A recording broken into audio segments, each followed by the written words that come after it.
श्रीराम जय जय राम। श्रीराम जय जय राम। श्रीराम जय जय राम। ஸ்ரீ ராமச்சரித மானசம் மூன்றாவது படி. அரண்ய காண்டம். தர்மம் என்ற மரத்தின் வேர், விவேகம் என்ற கடலுக்கு மகிழ்ச்சியளிக்கும் பூரண சந்திரன், வைராகியம் என்ற தாமரையை மலர வைக்கும் சூரியன், பாபம் என்ற அடர்ந்த இருட்டை அடியோடு ஒழிக்கின்றவர், மூன்று விதமான தாபங்களையும் தீர்ப்பவர், அறியாமை என்ற மேகங்களை சிதற அடிக்கின்ற ஆகாயத்தில் உண்டாகும் காற்று, மாசுகளை அகற்றுபவர். ஸ்ரீ ராம மகாராஜனுக்கு மிக பிரியமானவர். இத்தகைய சங்கரரை, அந்தணர் குலத்தை வணங்குகிறேன். ஆனந்தங்கள் எல்லாம் ஒன்று கூடி நெருங்கி நீராக கனத்திருக்கும் மேகம் போன்ற மனதிற்கு இனிய வடிவம் உடையவர். இடுப்பில் மஞ்சளான மரவுரி தரித்தவர், அழகாக விளங்குபவர். கைகளில் அம்பும் வில்லும் ஏந்தியவர். இடுப்பில் உயர்ந்த அம்புகள் கொண்ட அம்புரா தூணியை அணிந்திருப்பவர். சிறந்தவர், தாமரை போன்ற நீண்ட கண்கள் உடையவர். தலையில் ஜடை முடியை அழகாகச் சேர்த்து மகுடமாக அமைத்து விளங்குபவர். இப்படி சீதையுடனும் லக்ஷ்மணனுடனும் கூடிய வழிபோக்கர் ராமன் ஆனந்தமளிக்கிறார். இத்தகைய ராமனையே வழிபடுகிறேன். 1. அத்திரி ஆசிரம வாசம். பரமேஸ்வரன் கூறுகிறார்: பார்வதி, ராமனுடைய குண நலன்கள் மறைபொருள்கள். அறிஞர்களும் முனிவர்களும் அவற்றை உணர்ந்து வைராகியம் பெறுகிறார்கள். ஆனால் எவர் பகவானை புறக்கணிக்கின்றனரோ, எவர்களுக்கு தர்மத்தில் நாட்டமில்லையோ, அவர்கள் அந்த குண நலன்களை கேட்டும் ஒன்றும் புரியாமல் கலங்குகிறார்கள். நாட்டு மக்களுடையவும் பரதனுடையவும் ஒப்பற்ற இனிய பிரேமையை என் புத்திக்கு எட்டியவாறு பாடினேன். இனி தேவர்கள், மனிதர்கள், முனிவர்கள் இவர்களுடைய உள்ளங்களை ஒளிர்விக்கின்ற பிரபு ராமனுடைய மிகவும் தூய்மை அளிக்கின்ற காட்டில் நிகழ்ந்த சரிதத்தை கேள். ஒரு சமயம் அழகான பூக்களை பறித்து தனது கைகளால் விதவிதமான மாலைகளை தொடுத்து கொண்டு ஸ்ரீராமன் ஒரு பளிங்கு பாறையில் அமர்ந்திருந்தார். பிரபு மிகவும் ஆர்வத்துடன் அந்த மாலைகளை சீதைக்குச் சூடினார். இந்திரனின் மைந்தன் அரியா சிறுவன் ஜெயந்தன் காக்கை வடிவம் எடுத்து ராமனுடைய திறனை சோதிக்க விரும்பினான். முழு பெரும் அறிவிலியான எறும்பு ஒன்று கடலின் ஆழத்தை கண்டுபிடிக்க முனைந்தது போல முனைந்தான். அந்த மூடன் சிறுமதி படைத்ததின் காரணமாக காக்கை வடிவம் எடுத்தவன் வந்து சீதாதேவியின் கால்களை கொத்திவிட்டு பறந்துவிட்டான். இரத்தம் வழிகிறதை பார்த்த ராமன் புரிந்து கொண்டு விட்டார். வில்லில் ஒரு நாணல் நுனியை அம்பாக தொடுத்தார். மிகவும் கிருபையுள்ள ரகுநாயகன் ஏழைகள் பால் எப்பொழுதும் அன்பு கொண்டவர். அவரிடம் வந்து அந்த அசடு தீய குணம் மிக்கவன் சூது செய்துவிட்டான். மந்திரத்தினால் தூண்டப்பட்ட அந்த பிரம்மாஸ்திரம் அந்த காக்கையை விரட்டியது. காக்கை அரண்டு ஓடியது. அவன் தன் ஸ்வய ரூபம் எடுத்து தந்தை இந்திரனிடம் சென்றான். ராமனுக்கு எதிராக நடந்தான் என்று அறிந்த இந்திரன் அவனை காக்கவில்லை, கைவிட்டான். அப்பொழுது அந்த காக்கை கதியற்று போய்விட்டான். உள்ளத்தில் பயம் ஏற்பட்டது. அவன் பிரம்மலோகம், சிவலோகம் மற்றும் எல்லா லோகங்களையும் சுற்றி கலைத்தான். பயமும் துயரமும் கொண்டு ஓடினான். எவரும் அவனை உட்காரக்கூட சொல்லவில்லை. ராமனுக்கு துரோகம் புரிந்தவனை எவர்தான் காப்பார்? காக்க புஜண்டி கூறுகிறார்: கருட பகவானே, கேளுங்கள். அவனுக்கு தாயே மரண தேவதையாகவும் தந்தை யமராஜனுக்கு இணையாகவும் அமுதம் விஷமாகவும் ஆகிவிட்டனர். நண்பர்கள் நூற்றுக்கணக்கான எதிரிகள் போல நடந்து கொண்டார்கள். கங்கா நதி யமலோகத்து வைதரணி நதி ஆகிவிட்டது. சகோதரரே, கேளுங்கள். எவன் ராமனுக்கு விரோதி ஆகிவிட்டானோ அவனுக்கு உலகம் நெருப்பை விட அதிகமாக கொதிப்பை அளிக்கும்.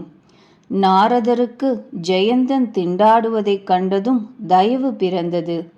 சாதுக்கள் மென்மையான இதயம் படைத்தவர்கள். அவர் அவனுக்கு அறிவுறுத்தி விரைவாக ராமனிடம் அனுப்பி வைத்தார். அவன் ஓடிச் சென்று ஓலமிட்டான், சரணடைந்தவனுக்கு ஹிதமளிப்பவரே, காப்பாற்றுங்கள். மனம் நொந்து பயம் மிகுந்து ஜெயந்தன் ஓடிச் சென்று ராமனுடைய திருவடிகளை பற்றினான். இரக்கமுள்ள ரகுநாதா, காக்க வேண்டும், காக்க வேண்டும். தங்களுடைய இணையற்ற திறனையும் இணையற்ற ஆளுமையையும் சிறுமதி படைத்த நான் அறியேன். நான் செய்த வினையினால் விளைந்த பயனை பெற்றுவிட்டேன். இனி பிரபுவே ஸ்ரீராமா, என்னை காப்பாற்றுங்கள். நான் தங்களை சரணடைய வந்துவிட்டேன்.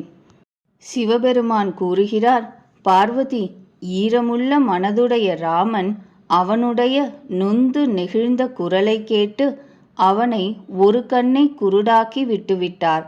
அவன் அறியாமையால் தீங்கிழைத்தான். அதற்காக அவனை வதைப்பதும் நியாயம்தான். ஆயினும் பிரபு கருணை கூர்ந்து அவனை விடுதலை செய்தார். ராமனுக்கு ஈடான கிருபாலு வேறு யார்? சித்திரகூட்டத்தில் வாழ்ந்து ரகுநாதன் பல காரியங்களை சாதித்தார். அவை காதுக்கு அமுதம் போல இனிமையானவை. பிறகு ராமன் இவ்விதம் ஆலோசித்தார். என்னை இங்குள்ளோர் அனைவரும் புரிந்து கொண்டு விட்டனர். இங்கு கூட்டம் அதிகமாகிவிடும். எல்லா முனிவர்களிடமும் விடை பெற்று சீதையுடன் கூட இரு சகோதரர்களும் சித்திரகூடத்திலிருந்து கிளம்பிவிட்டனர். பிரபு அத்திரியின் ஆசிரமத்திற்கு எப்பொழுது கிளம்பினாரோ அந்த சிறந்த முனிவர் அச்செய்தி கேட்டவுடன் மகிழ்ச்சி அடைந்தார். மெய் சிலிர்த்தது. அத்திரி மகரிஷி எழுந்து ஓடி வந்தார். அவர் ஓடி வருவதைக் கண்ட ராமன் மேலும் வேகமாக முன்னேறினார். முனிவரை தண்டனிட்டு வணங்கினார். முனிவர் ராமனை மார்புற தழுவினார். அன்பு கண்ணீரினால் சகோதரர் இருவரையும் குளிப்பாட்டினார். ராமனுடைய பொலிவு கண்டு முனிவரின் கண்கள் பனித்தன. அப்பொழுது அவர் ஆர்வத்துடன் தன் ஆசிரமத்திற்கு அழைத்துச் சென்றார்.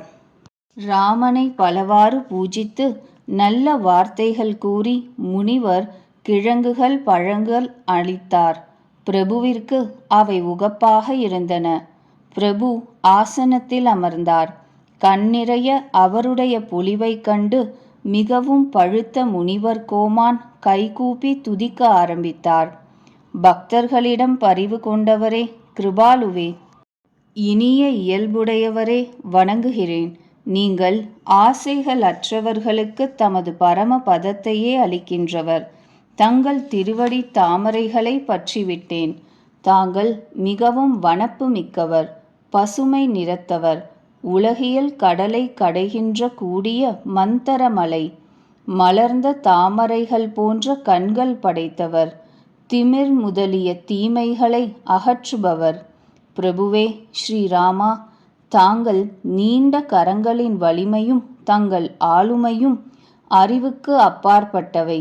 தாங்கள் அம்புரா தூணி வில் அம்புகளை தாங்குகின்றவர், மூவுலகுக்கும் உரிமையாளர், சூரிய வம்சத்து அணி, சிவன் வில்லை முறித்தவர், முனிவர்களுக்கும் சாதுக்களுக்கும் ஆனந்தமளிப்பவர், தேவர்களின் பகைவர் கூட்டத்தை அழிப்பவர், மன்மதனுக்கு எதிரியான பரமேஸ்வரனால் வணங்கப் பெறுபவர், பிரம்மா முதலான தேவர்களால் சேவிக்கப்படுபவர், மிக தூயதான அறிவே வடிவானவர், மாசுகள் அனைத்தையும் அகற்றுபவர், லக்ஷ்மி மணாளன், சுகங்களின் கருவூலம், நல்லோர்களின் ஒரே புகழ், தங்களை வணங்குகிறேன்.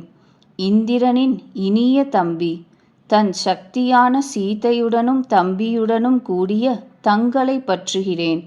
எந்த மாந்தர்கள் பொறாமையின்றி தங்கள் திருவடி தாமரைகளை பற்றுகிறார்களோ அவர்கள் தர்க்கம் குதர்க்கம் முதலிய வீணான அலைகள் நிரம்பிய உலகியல் கடலில் விழமாட்டார்கள். எப்பொழுதும் தனிமையில் வாழ்ந்து புலன் முதலியவைகளை அடக்கி மோக்ஷம் ஒன்றுக்காகவே தங்களை வழிபடுகிறவர்கள் தமது ஆத்மஸ்வரூபத்தையே பெறுகிறார்கள். ஒன்றேயான மாய பிரபஞ்சத்திற்கு அப்பாற்பட்ட ஆச்சரியமான பிரபு விருப்பமற்றவர், ஆளுமை உடையவர், எங்கும் நிறைந்தவர், உலகின் ஆசான், பழமையானவர், என்றும் உள்ளவர், விழிப்பு கனவு தூக்க நிலைக்கு அப்பாற்பட்ட நான்காவது சமாதி நிலையில் உள்ளவர், தனிப்பட்டவர், உள்ள கருத்தையே மதிப்பவர், தீய முனைப்புடையவர்களுக்கு கிடைக்காதவர், தமது பக்தர்களுக்கு கற்பகத்தரு, பக்ஷபாதமற்றவர், இனிமையாக வழிபடத்தக்கவர், தங்களை அன்றாடம் பணிகிறேன், ஒப்பற்ற அழகுடையவரே, பூவுலகத்து அரசரே, பூமியின் பெண்ணின் கணவர் நீங்கள், நான் தங்களை வணங்குகிறேன், எனக்கு அருள் புரிய வேண்டும், நான் தங்களை நமஸ்கரிக்கிறேன், எனக்கு தங்கள் திருவடி தாமரைகளில் பக்தியை அருளுங்கள். உன்னிடம் பக்தி பூண்டவர்களாக எவர்கள் இந்த ஸ்தோத்திரத்தை ஆர்வத்துடன் படிக்கிறார்களோ அவர்கள் உன் பரம பதத்தை அடைவார்கள். இதில் ஐயமில்லை. முனிவர் இவ்வாறு விண்ணப்பித்து தலைவணங்கி கைகூப்பி கூறினார். சுவாமி, எனது புத்தி தங்களது திருவடி தாமரைகளை விட்டு அகலாது இருக்க வேண்டும். பிறகு மிகவும் பண்பும் பணிவும் உள்ள சீதாதேவி முனிவரின் மனைவி அனசூயா தேவியின் திருவடிகளை பற்றி அணுகினாள். முனிவர் மனைவியின் உள்ளத்தில் பேருவகை பூத்தது. அவள் சீதைக்கு ஆசி அளித்து சீதையை தன் அண்மையில் அமர்த்தி கொண்டாள். அவளுக்கு தெய்வீகமான ஆடை ஆபரணங்களை அணிவித்தாள். அவை அன்றாடம் புதியவைகளாக, அப்பழுக்கற்றவைகளாக, பொருத்தமானவைகளாக இருந்தன. முனிவர் மனைவி அவளுடன் இனிய மென்மையான சொற்களுடன் அளவலாவி பெண் பண்புகள் சிலவற்றை விளக்கினாள். அரசிலம் குமாரியே, வைதேகி, கேளம்மா, தாய் தந்தை சகோதரர் அனைவரும் ஹிதம் செய்பவர்கள்தாம். அதுவும் ஓரளவுதான் செய்வார்கள். ஆனால் கணவரோ அளவற்ற மோக்ஷம் வரையிலான சுகத்தை அளிப்பவர், நன்மையை செய்பவர். இத்தகையவரை பூஜிக்காத பெண் கீழ்த்தரமானவள். தைரியம், தர்மம், நண்பர், மனைவி, இந்த நால்வருக்கும் ஆபத்து காலத்தில்தான் சோதனை ஏற்படும். ஆபத்து காலத்தில் நமக்குள்ள தைரியம் நிலைத்து நிற்குமா? தர்மத்திலிருந்து நழுவ மாட்டோமா? நண்பர், மனைவி தோள் கொடுத்து உதவுவார்களா? கிழவரோ, நோயாளியோ, அறிவிலியோ, செல்வமற்றவரோ, குருடரோ, செவிடரோ, கோபிஷ்டரோ, மிகவும் ஏழையோ, இப்படிப்பட்ட கணவரை அவமானப்படுத்தினால் கூட அந்த மனைவி யமனின் ஊரில் பலவித துயரங்களை அனுபவிப்பாள். உடல், சொல், மனம் இவைகளால் பதியின் திருவடிகளில் பிரேமையுடன் ஈடுபடுவது ஒன்றுதான் பெண்ணின் தர்மம். அதுதான் விரதம், அதுதான் கொள்கை. உலகில் பதிவிரதைகள் 4 வகைப்படுவர். வேதங்கள், புராணங்கள், சாதுக்கள் இவ்வாறாக கூறுவர். உயர்வகை பதிவிரதை மனதில் என் கணவரைத் தவிர உலகில் புருஷர் கனவில் கூட வேறு ஒருவர் இல்லை என்று நினைக்கிறாள். நடுவகை பதிவிரதை பிறருடைய கணவரை தன் கூட பிறந்த சகோதரர் போலவோ, தந்தை போலவோ, புதல்வன் போலவோ மதிப்பாள்.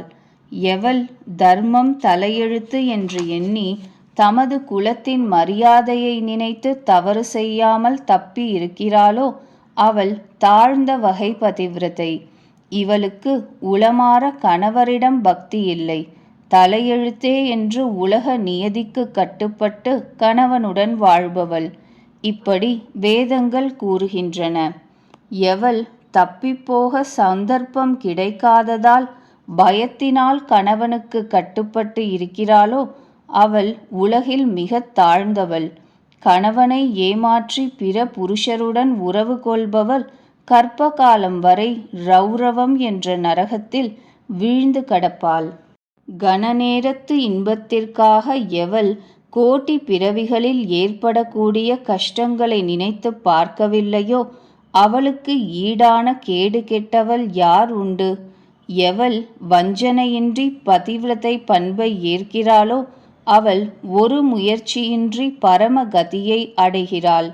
எவள் கணவனுக்கு எதிரியாக நடந்து கொள்கிறாளோ அவள் எங்கு பிறந்தாலும் நல்ல இளம் வயதில் கைமை தன்மையை அடைவாள். பிறவியிலேயே தூய்மையற்றவள், ஆனால் கணவருக்கு சேவை செய்து அவள் அனாயாசமாக நற்கதி பெறுகிறாள். இன்றும் கூட துளசி மாதா பகவானுக்கு பிரியமானவள். தமது பதிவிரதா தர்மத்தினாலே மேன்மை அடைந்தவள். 4 வேதங்களும் அவள் புகழ் பாடுகின்றன. சீதையே கேள், உன் பெயரை நினைத்தாலே பெண்கள் பதிவிரதை ஆகிவிடுவர். உனக்கு ஸ்ரீராமன் உயிரே போல பிரியமானவர். நான் இப்பொழுது சொன்னது உலகத்தின் ஹிதத்திற்காகத்தான். சீதா பிராட்டி அனசூயா தேவியின் இந்த மொழி கேட்டு மிகவும் மகிழ்ந்தாள். ஆர்வத்துடன் அவளுடைய சரணங்களில் தலை வணங்கினாள். அப்பொழுது கருணையின் உறைவிடமான ராமன் முனிவரிடம் கூறினார், நீங்கள் அனுமதி அளித்தால் அடுத்த வனம் செல்வேன். என்னிடம் என்றும் கருணை காட்டி வாருங்கள். தங்கள் ஊழியன் என்று கொள்ளுங்கள். எதிலும் பற்றற்ற முனிவர் தாங்கள் எம்மை மறந்துவிடுவது இயல்பு. அப்படி என் அன்பை துறக்காதீர்கள். இவ்வாறு ராமன் கூறினார். தர்மத்தின் பொறுப்புள்ள ராமனுடைய சொற்கேட்டு ஞானியான முனிவர் அன்புடன் பதிலளித்தார். பிரம்மா, சிவன், சனகர் முதலான முனிவர் எல்லோரும் உண்மை உணர்ந்தவர்கள். அவர்களே எந்த உங்களுடைய கிருபையை வேண்டுகிறார்களோ ராமா, அத்தகைய நீங்கள் காமமற்ற பெரியோர்களுக்கு இனியவர். ஏழை பங்காளன், இவ்வளவு பணிவாக பேசுகிறீர்களே. எல்லா தேவர்களையும் ஒதுக்கிவிட்டு தங்களிடமே பற்று கொண்ட லக்ஷ்மி தேவியின் சாதுரியத்தை இப்பொழுது தெரிந்து கொண்டேன்.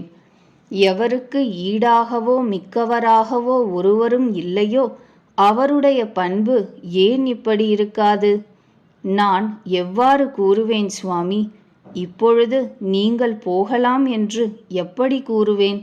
நீங்கள் உள்ளத்தில் உறைபவர், நீங்களே கூறுங்கள்.